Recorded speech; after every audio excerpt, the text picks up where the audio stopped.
Bonjour chers frères et sœurs, merci beaucoup d'être avec nous ici une fois de plus.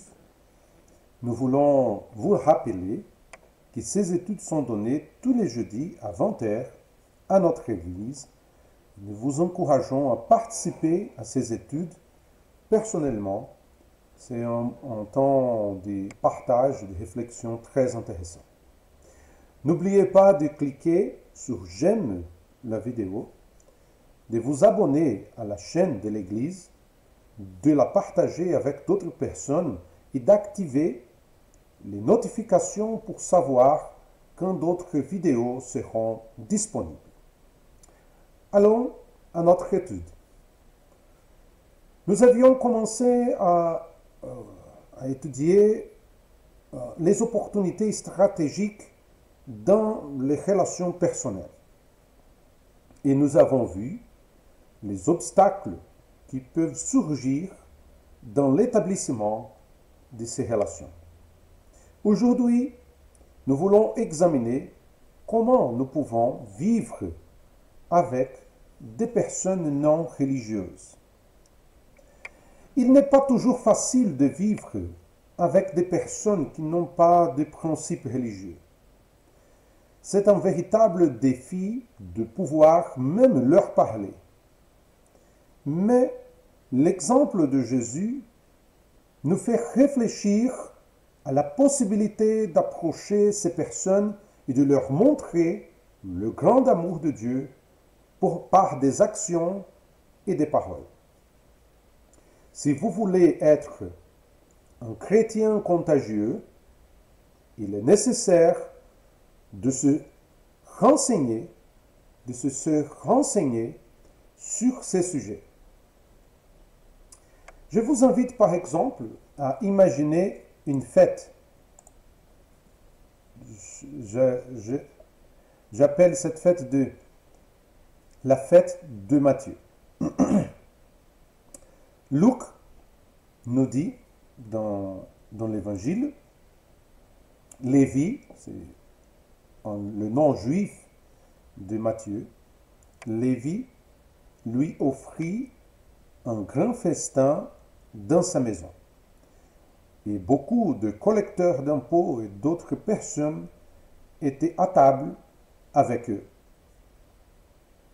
Matthieu a organisé un banquet, un festin, et a fait quelque chose de jamais vu auparavant. Il a invité ses amis religieux et ses camarades non-croyants. Nous pouvons dire que c'était une fête avec un but. Pour comprendre l'impact de cette attitude, nous devons examiner la vie de Matthieu. Il est devenu un disciple de Jésus alors qu'il était collecteur d'impôts, un métier qui représentait à l'époque quelque chose de honteux. Les gens de sa profession étaient connus pour voler l'argent des pauvres. Mais sa rencontre avec Jésus a radicalement changé son cœur. Et par conséquent, il s'est préoccupé immédiatement de ses amis qui n'étaient pas encore engagés envers Christ. Son désir naturel était de rapprocher ses amis de Jésus. Une stratégie aurait peut-être pu être de rassembler leurs amis dans le temple afin qu'ils puissent écouter quelqu'un de plus éloquent dans l'explication des vérités spirituelles. Mais la seule option était un rabbin qui lisait la loi de l'Ancien Testament. Peut-être une situation très difficile, parce que les collecteurs d'impôts n'est pas vus comme des bonnes personnes. Les Juifs ont senti quelque chose de mal envers les collecteurs d'impôts. Peut-être que Matthieu a réalisé que cette méthode n'avait rien à voir avec ses amis. Ses amis qui étaient ambitieux, effrontés et rusés. Il pouvait aussi abandonner, penser qu'il n'était pas qualifié, que le ministère d'enseignement de Jésus était trop spontané et imprévisible pour ses amis. Peut-être il pouvait penser lesquels d'entre eux se donnaient la peine d'écouter quelqu'un prêcher sur les flancs d'une montagne. L'option serait alors de les laisser chercher pour eux-mêmes. Saviez-vous que de nombreux chrétiens croisent les bras, ferment leur cœur aux besoins de leurs amis et même de leurs parents perdus? Mais Matthieu ne voulait pas faire ça.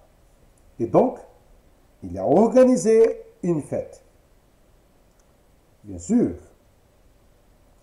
ses amis aimaient les fêtes, les grosses fêtes. Plus c'est gros, meilleur c'est. C'est à quoi il devait penser. C'était comment introduire son objectif principal dans la fête. Il a donc invité Jésus et ses disciples à venir chez lui.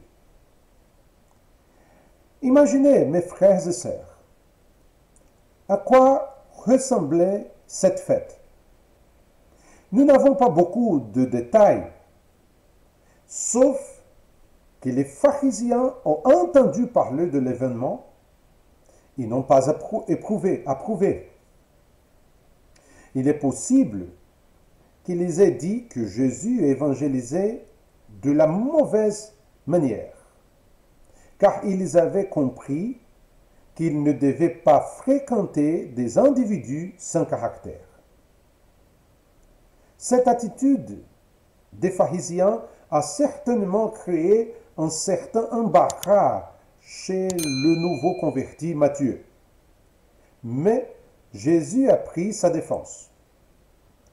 Ce ne sont pas les gens en bonne santé qui ont besoin de médecins, mais les malades. Je ne suis pas venu appeler des justes, mais de pécheurs à changer d'attitude. En d'autres termes, les méthodes non conventionnelles qui mélangent sauvés et perdus spirituels sont non seulement acceptables, mais essentielles aux efforts rédempteurs de Dieu. Alors, l'histoire de Matthieu nous apporte des principes qui s'appliquent exactement de la même manière à notre époque. Je crois que le désir de Dieu pour nous est que nous apprécions nos amis incrédules tout comme Matthieu l'a fait. Je crois aussi qu'il apprécierait que nous nous méfions des techniques conservatrices d'évangélisation des perdus, alors que dans nos cœurs, nous savons qu'elles ne sont pas les meilleures solutions pour atteindre les personnes que nous espérons aider. Et Dieu ne veut certainement pas que nous croissions les bras face au dilemme et que nous abandonnions. Alors, que faire? La réponse est simple. Innover. Penser de manière créative. Dans le cadre des principes bibliques, utiliser une stratégie qui correspond à ce que nous sommes et à nos amis. Priez beaucoup. La prière, c'est la base. Priez beaucoup et soyez prêts à affronter les difficultés. Tirez les leçons de vos erreurs et adaptez la méthode en conséquence. Et en cours de route, nous devons nous rappeler de nous concentrer sur les personnes plutôt que sur les programmes. L'action commence lorsque nous établissons une relation avec un autre être humain. Le sel doit toucher quelque chose pour avoir un effet. De même, le médecin doit trouver le moyen de passer du temps avec les personnes qui ont besoin de ces services. Vous devez saisir toutes les occasions de socialiser avec des non-croyants si vous voulez atteindre quelqu'un. Le christianisme contagieux implique une relation d'ami à ami, de personne à personne, de voisin à voisin. La question est, comment faire le premier pas? Que puis-je faire pour approcher le non-croyant dans l'espoir de les conduire à Christ? Alors, il faut commencer, au premier moment, avec les personnes que vous connaissez. Il est faux de croire que la méthode d'évangélisation la plus vitale et la plus significative consiste à entrer en contact avec des inconnus. La vérité est tout le contraire. Ce sont les personnes que nous connaissons qui ont développé une certaine confiance en nous et en nos motivations, et qui sont donc celles qui sont le plus à portée de notre influence. Nos connaissances seront attirées par ce que nous sommes et la foi que nous représentons, car nous développons un caractère contagieux, comme nous le verrons dans la prochaine section, la prochaine leçon. Examinons deux méthodes. Je vais parler de deux méthodes possibles pour faire le premier pas vers notre objectif, pour toucher le cœur des personnes que vous connaissez. Première chose, organisez une fête de Matthieu. Des événements sociaux stratégiquement planifiés pour combiner des représentants chrétiens dûment sélectionnés. Faites attention, ce n'est pas quelque type de chrétiens, mais des chrétiens forts, matures, dûment sélectionnés. Combiner des chrétiens et des non-croyants. Voilà quelque chose de très intéressant. Ces réunions peuvent être n'importe quelle taille ou format. 4 personnes, 5 personnes, 10 personnes. L'objectif principal devrait être de fournir un environnement neutre dans lequel les chrétiens contagieux peuvent établir des contacts non coûteux avec des personnes non croyantes. Ce sont des environnements idéaux pour renforcer les relations existantes ainsi que pour permettre de nouveaux contacts. Et ce sont des excellents endroits pour s'aimer quelques graines spirituelles et susciter des conversations sur les questions de foi.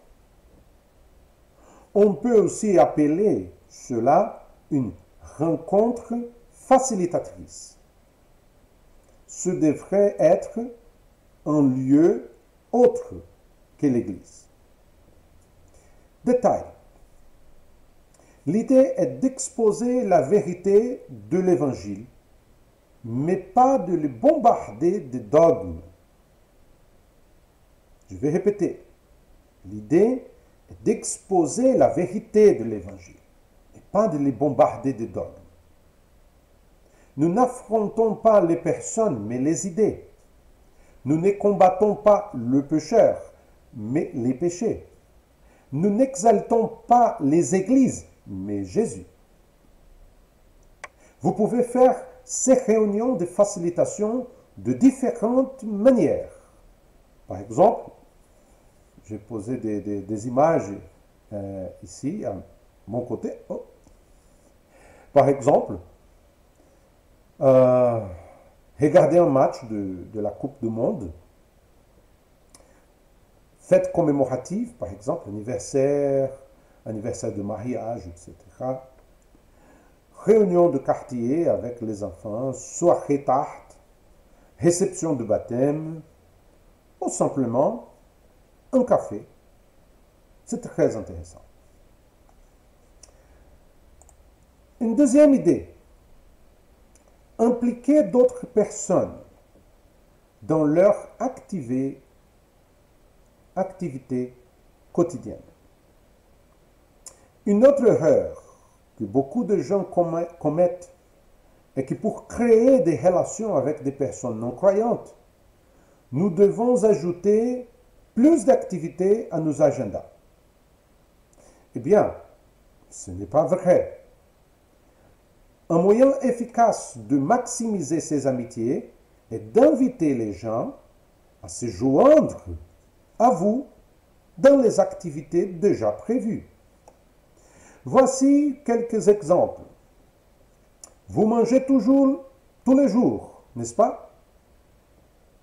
Que diriez-vous d'inviter de temps en temps un collègue non chrétien à déjeuner ou d'inviter vos voisins non croyants à un barbecue dans le jardin? Une bonne idée. Vous pouvez inviter des gens à regarder un match de foot chez vous et y inviter d'autres chrétiens contagieux, bien sûr, mélanger à vos amis pour les influencer de manière positive. Vous allez à la salle de sport? Allez-y avec un collègue de travail.